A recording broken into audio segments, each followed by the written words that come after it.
Welcome to Morning Coffee and Mimosas. I'm Christina. And I'm Joe.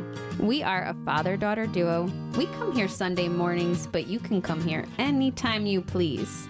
We banter about life, about business, and we do it over coffee and mimosas. Bonjour. Bonjour. Listeners, you couldn't see that, but we were both staring at each other like I was going to say good morning first. It was like a duel. It was a duel. And then you went into the whatever, French or something. Oh, French or something. I think you know what bonjour means. That you don't speak. That actually did get me in a little bit of trouble when I went to Paris because I would say bonjour and then somebody would start talking and I'd be like, no habla. And then they're like, well, that's Spanish. So I'm like, oh, oui. I don't know what I'm saying. Yeah, you can't do that. No, it's tough. It is tough. I learn like one word of a language and then I overuse it. Yeah. Nobody in that country really appreciates it, and it causes much confusion. Then they start talking louder to you. Yeah. Just like we do when someone doesn't understand, so you just yell. Yeah, exactly. I don't know if you do this too, but I notice that when I am in another country or when I'm spending a significant amount of time with somebody that has an accent, I start adopting the accent too. Do you do that, or is that just a weird thing I do? I think it's just you. Like I've heard myself start to like adopt accents and I'm like, what are you doing? You don't have an accent. I don't know. But I did like your line when I'm in another country because I tend to not go to other countries. That's true. I have not gone anywhere. So you definitely have. I was in Ireland with you. I've seen you in I know, I've seen you in other countries. But the way you made it sound like, oh yeah, every other week I'm in another country. So. No, I wish. Yeah. I aspire to be in another country every other week, but every other year at this point, it seems like every other 3 years lately. But anyway, enough about my weird quirks. Enough about my weird quirks. I swear to God, she only had one mimosa this morning, but whatever happened last night, it's picking up here. So anyway, I think that this is a fine time to let the listeners know what we're going to be talking about. Hell, are we talking about? We're having a lot of trouble communicating this morning, so we are going to talk a little bit about the importance of effective communication and asking good questions to build trust. That's good because and that is kind of the tail end of something we wanted to talk about from the Ghost in the Machine, coming up with how do you find out what is going wrong in your organization. It could be in your family. It could be, whatever. And last week we spoke about the importance of trust. And that's why I wish I could trust Christina to come to these come to the morning with my brain. But outside of that, Dad, it'll show up, I promise. Okay. Once we get started here, my brain will come. I think promise. It's here. I hope so. It might be in another country right now. Otherwise, doing some accent. I'm going to rename this as Morning Coffee and leave it at that. And then a major edit. You're just going to put like morning coffee, period. Right. And then we'll say, well, how come it was just you, Joe? I said, well, we had issues. Morning coffee, hard stop. That's it. That's it. But that's what Christine is correct.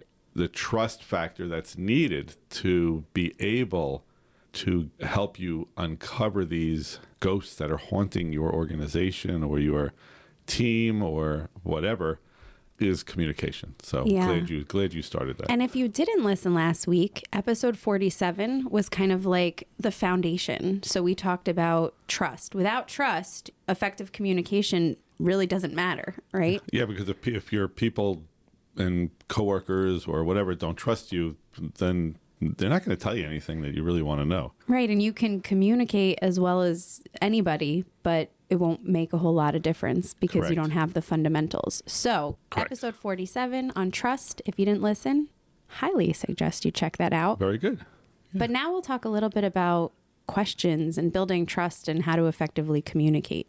Very good. So she says nothing. Well, I would say one of the most important things. I didn't say anything because I was focused on you. That was because I was listening. She was focusing on me and I didn't say anything. But that is very important. If someone is speaking and you've asked them a question and they're answering, or they are discussing with you and speaking, it is really so important to give them the attention that they deserve. And, it's like one of these, when we do this all the time, yeah. But think about it. How many times are we holding a cell phone in our hand and we're glancing at the phone and we go, yeah, it's okay, keep talking. But who wants to keep talking when you're staring at the phone, right? Or if you're looking away from the person, not making eye contact. And I don't mean staring, but making some reasonable eye contact. Because now I'm staring and you're getting uncomfortable, right? Very uncomfortable. But it's true.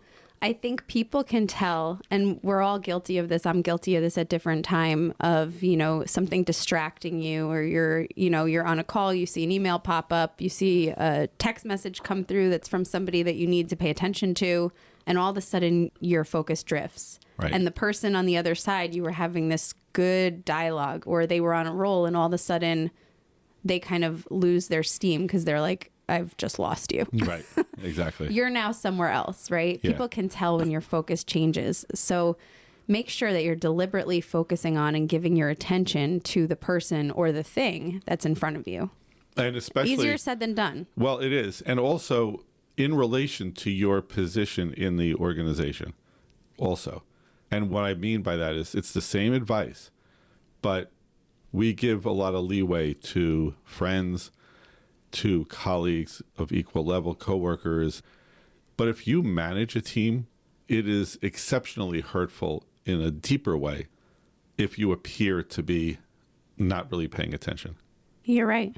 They're not going to say to you, can you please get off the phone, or why are you looking past me, or why do you not seem interested? They're not going to, but it's going to be in their brain. Right. And this is what we mean by, if you're trying to uncover things that are not working correctly, that's not accomplished by not giving 100% to the people you're speaking to.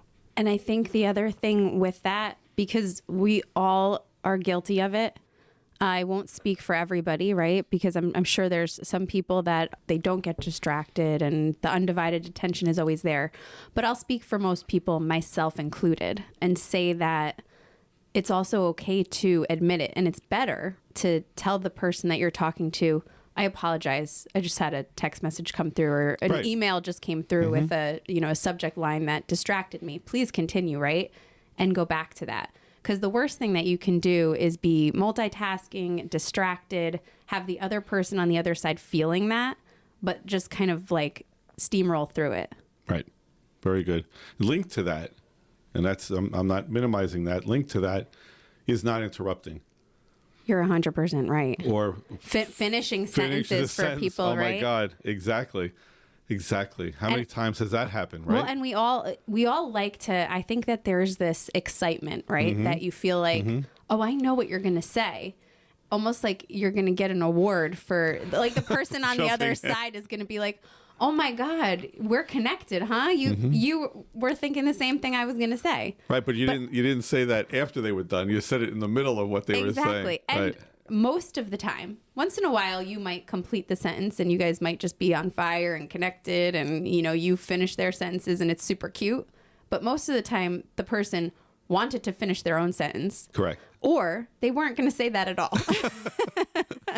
Then you really derailed that conversation Exactly. if it wasn't. Right. Exactly. And yeah. I find that with my husband, and I drive him crazy sometimes because he'll be telling me a story and I'm trying to respond like we're having a conversation and it's a back and forth. And he's like, no, I'm trying to tell you something. He's like, that wasn't what I was going to say. Right. And I'm like, oh, I thought it's not cute. No. So it's something that I think all of us need to work on. I say all of us, I'm looking at myself, but try and put that into perspective that you're the only one that thinks it's exciting to finish someone else's sentence. Now, the only good part about that, in that it's not good, but it does mean that you're listening to the other person. Because the flip, now you still should not do that, but at least the person who was just interrupted knows that you were listening. Well, and I will say with one caveat, because I think sometimes people have a tendency to speak way longer than necessary. So correct. Because sometimes people they repeat themselves. They say the same thing over and over again. Sometimes somebody might take a minute and a half to say something that should have been delivered in 10 seconds. Mm-hmm. So sometimes completing a sentence that's already been established is a way to say, I got it, let's move on. Correct. And that's your pivot point, kind of, to move on. Right. So listeners, I would say really try and check yourself and be objective. Am I saying something in as few words as I can say something? Am I getting to my point? And am I not beating a dead horse? Right. Get to your point and then move on, because that allows everyone to be more efficient. Right. Right. And then so linked to that is paying attention. Think about what that person is trying to say and resist. So this is how you stop this. Resist the temptation to be thinking about what you are going to say next. Yes. Very often. And by the way, that is a clue when people say, I don't remember names, or I don't, whatever. Most of that happens when you meet somebody. I'm linking two separate things, but think about this. When you're at a party or something and someone says, "Hi, I'm Joe," right? Very often you just shake hands, say hi, and you're thinking about, I want to talk to that person over there. I want to talk to this. You didn't really pay attention. Right. So one of the little techniques for remembering names better is to look the person in the eye, say, "Hi, Joe. How are you?" Right? So similarly, pay attention to what the person is saying and resist the temptation to be thinking about the next great idea that you want to interject into that conversation. And that completely goes back to the first point, which is focus on the other person. There you go. Right. And, Right. more than just what they're saying, focus on them. Right. And I think great book that I believe that advice was included in, and probably has been in many other books, but the Dale Carnegie book, How to Win Friends and Influence People. Yes. I believe that's what that was a piece of advice that they gave, because I used to have a lot of trouble remembering names and still do. And I think that that's a great, take a moment and repeat their name back to them, look them in the eye, and it should be easy enough to recall your own name. So you don't really need to be thinking about it. Since I was a Dale Carnegie instructor. So That's true. I thought I would give credit where credit was due. That's true. That's not a Joe Graz original, people. No, I didn't say it was. Now, something that's very important is to ask questions if you don't either understand or the person hasn't fully clarified. And linked to your point where you said, like, that person is taking, minutes to say something that could be said in a few seconds, you could interrupt them politely with a question. Right. And the question can change the direction. Mm-hmm.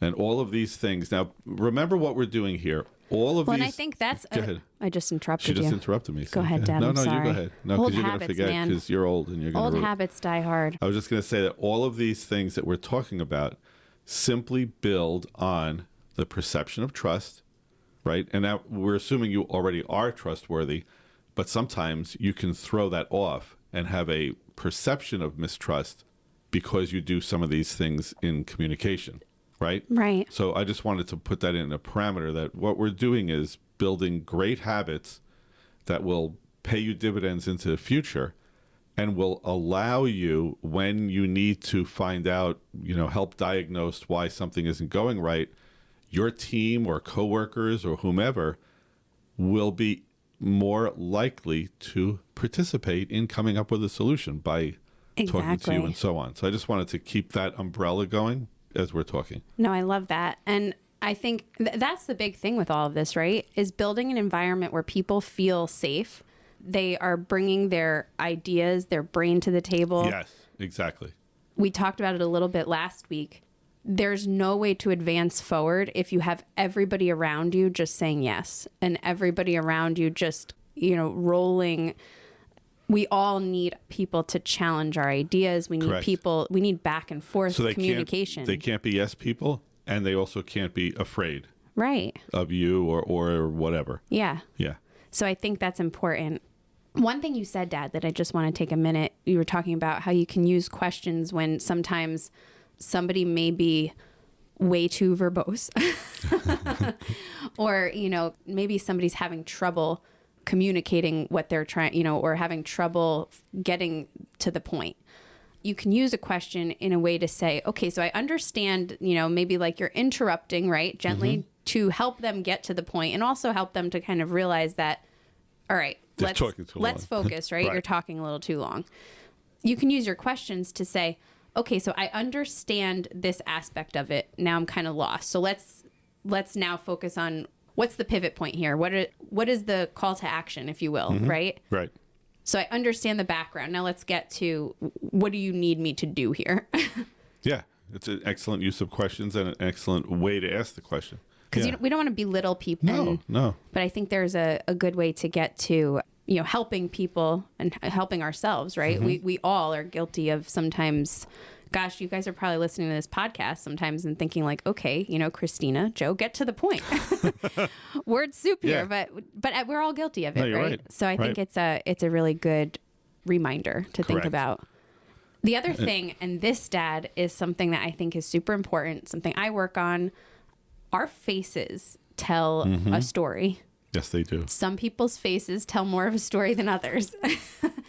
But I think we have to be really sensitive to that part of effective communication is the story your face is telling, just as much as it's the words that are coming out of your mouth, whether you're focused and all of that. So listeners, I think this is really important because when you're on, it might be a challenging conversation. Sometimes we can set a tone with our face without even intending on it. So if you are trying to drive a positive engagement, have a positive demeanor. And I think that goes for everybody in anything. If you roll your eyes, if you drift off, seem uninterested, if your tone or your facial expression shows an attitude, that's how somebody else is going to respond. And you may wonder, why is every, engagement with this person so combative or negative? Oftentimes it's our facial expressions, our nonverbal communications that cause that. So try and focus on that. I sometimes, when I am going to be in a situation where I know it's going to challenge me to stay positive, right? I try and smile with my eyes, right? And try and put a smile on because that will help, I think, me to respond positively and other people to respond positively to me. 100% correct. And one little piece of that, I love smiles. And I have to tell you, like when I'm on a Zoom call or something, and I tend to try to smile, and I like when people are smiling. And to me, it really lowers any kind of nervousness and, but it's not natural for some people because you kind of get on and you're focused on what you're going to talk about or what you're going to listen to and what the meeting's about. I just try to smile because I think, when it disarms people. It disarms people. It also, it gives you a dopamine boost yourself. Yeah, so you call me a dope, so that's right. You look a little dopey when you smile, Dad. But it does give a dopamine boost. There you go. No, it does. And I know like in call centers, and so on, they'll always have little things, smile, even though a person can't see you. When you have smiling eyes or you smile inside, it does come through vocally. Yeah. And a little thing that if I have control over it, and I don't always, but on Zoom meetings, I really like when people put their cameras on. Very often people don't because they don't want to. But with the advent of being able to have fake backgrounds, and so it's not like we see the laundry pile behind your chair or the bed or something. Or the Barbies that you had for a while. Yes. When he used to work in my old room from growing up. That was memorialized, hadn't been changed since I left it. That's correct. But, I really think it's important when we have so many Zoom calls to see the people. I think it connects. It's a connection. Yeah, I agree. I think it, especially, you have to pick and choose, right? Because it's a lot to be on camera all day long. Yes. But I think when you have a meeting that there's something important or you need to connect with another person or you have challenge, if it's somebody you have challenges with communication, the camera helps, right? Because then you can see Right. see more how people intend things versus just, hearing the words. Right. And a final piece that I'd like to just bring up is, and we touched on it, like by looking at the phone or this or that, but try not to multitask when you're having the conversation. So you might say, well, you just said that. We said that before. But if you think about it, we multitask in other ways. Especially on Zoom calls, you could be reading emails and the person doesn't know it. So it's not like you're looking down at your phone and typing, but you're looking at the screen, and on another window, you have your email, right? Or even your brain is thinking about, oh, I have the meeting with the boss later, or I have this, million things. And I know it's easier said than done, but if you can discipline ourselves for just that time period while we're having that conversation, it can be the difference between trust and mistrust. It can also be the difference between an efficient meeting and an inefficient meeting. Right. Very good. Because if you're elsewhere, that's when sometimes I think things have to get restated, and, there's getting caught up, or you asked a question and you missed the meat of the answer. So then you're giving a response that doesn't really apply. Or 3 hours or a day later, you're sending an email to the group asking a question that was dealt with and you totally didn't hear it. Does that reflect well on you? I have tried really hard to be deliberate about just turning off the notifications, and you can do things on your phone. Like you can put work mode on that, gets rid of notifications from people that are not work, social media notifications. So I've worked to kind of like when I'm in a meeting, and I'm not saying I'm perfect, right? There's certainly times that it happens, but I try to not look at my email box. I try to not look at other things, because that's when the communication effectiveness really drops, because it's true. Most people are easily distractible, myself included. I know I am. I am, right? So it's a shiny object over there. Yeah, like is that a bird, plane? Like, so it's so easy to get distracted, and it's not, malicious, but that's where for me I've got to be deliberate about turning off the other things so I can focus on the person, the task at hand, and actually make sure I'm getting something done and moving it forward, rather than trying to do 3 things and getting none of them done. No, you're right. You're right. And I should do, since I'm a geek, I should do a technology thing on this, because both Apple iPhone or Android have, if you have a meeting, it can automatically go into like a do not disturb mode for the meeting. Yeah. And that's very effective. I've used that. Well, there are a lot of hacks. Like I think when I start discovering all the different ways that we can have technology kind of automate some of these things to help us and protect us from ourselves. It's pretty cool. Yeah. So you're really good at like recaps, Oh, are you sure I am? I'm going to throw this out to you, since you were so wild and crazy at the beginning of this episode. So to kind of bring this home and sounds like I'm getting tested on my listening skills. It also feels a bit like you're trying to check whether my brain arrived for this. Well, you did this was an excellent conversation. So I would love to see you recap it. Okay, Dad. All right. Sounds like I'm being called to the carpet here. So listeners, what did we talk about today? I don't know. I wasn't paying attention. Just kidding. I would say that we have 6 tips for more effective listening and communications. So let's start, number 1, guys, focus on the person more than just the words they're saying. Truly focus on the person that you're communicating with. Listen with an open mind, right? So try to understand what they're trying to say rather than thinking about what you want to say next. Try not to interrupt the speaker or finish their sentences. As much as you feel like you're going to win the prize by answering the question correctly, it is never appreciated. And I've been good. I haven't interrupted you yet. You've been very good. And your eye contact's been a little bit alarming, but good. Alarming. I'm getting like stares. I don't know what that means now, so now I'm worried. No, your eye contact has been good. Okay, good. But I would appreciate if you blinked. It's making me a little uncomfortable. The other thing is ask questions if you don't understand something that's being said, or if you want to clarify a topic. And you can use those questions as ways to help somebody that's struggling to get to a point, or kind of bring somebody back that might be distracted themselves. Big one, point number 5, keep your facial expressions neutral or positive, right?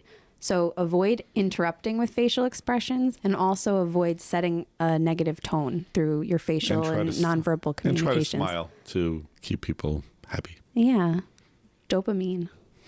And then finally, avoid multitasking. It's easier said than done, but use whatever hack you can. If it's a technology hack or just a real discipline to not look at anything else, and make sure you go back to point number 1, which is maintaining that focus on the person or the task or what you're doing. It helps. And actually, if you stay on point number 1, you don't have to worry about the other 5 pretty much if they follow. Wait, are you saying we could have just been done after point number 1 with this whole freaking episode? This could have been a 5-minute episode instead of 25. Dad, that's so inefficient. I know. That was bad. Well, listeners, we are very sorry for wasting your time this morning. Thank you for staying with us anyway. Yes, this was good. Thank you very much. Thank you, Dad. Yes. I expect myself to be a better listener and communicator this week. Mm-hmm. So I ask all of you listeners that communicate with me, hold me accountable to that. And you know what? Do communicate. Whoever is listening and talking and communicating with my dad this week, you better hold him accountable too. Very good. Very good. And I thought I interrupted you there and jumped in, but which I shouldn't have done. But it's all right, Dad. Listeners, we do appreciate your feedback and comments and episode topics. And we've gotten more great reviews, so keep those coming, and we really appreciate it. Wherever you are, whatever your story, thanks for spending time with us this morning. Now, go and make a difference in your world.